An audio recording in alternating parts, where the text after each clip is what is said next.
Metong ka rin kampanyang pasiklangan ka rin eskwela, anti-bullying, lakwas na ka rin kayanakan.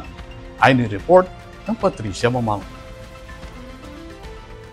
Metong niya i-Councilor Attorney Jessel Dairet ng Ciudad Angeles kareng megsilbing speaker king ganapan na forum as Safe Schools, Strong Leaders, a Youth Anti-Bullying Congress king Systems Plus College Foundation inyang milabas sa Paruminggo.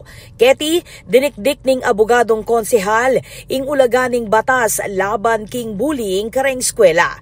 King kayang pasyag amikitemang bullying and the law. Dinake ng Dairet kareng student leaders iba't kareng niyayaliwang pribadong eskwela king syudad, reng karapatan at pakibatan dareng kayanakan, lalam ning batas, bang apanatiling ligtas at safe ing environment kareng eskwela. Tinagun mo naman kayong programa, Dinaangeles City Vice Mayor Amos Rivera amemye mensaheng pang-inspirasyon. Ing content creator ay Jericho Arceo at Pastor Rude de la Torre, amidake kebalwan, dikil king bullying. Ing aktibidad, penimunane ning Rotary Club of Angeles Kulyat, ACAPS at Systems Plus College Foundation bang amuyutan la rin kayo nakang lider, bang maging talapanyulong ning respeto, disiplina at malasakit kareng-karelang eskwela.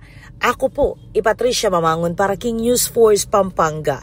Balitang tutuking Balen, susuyo.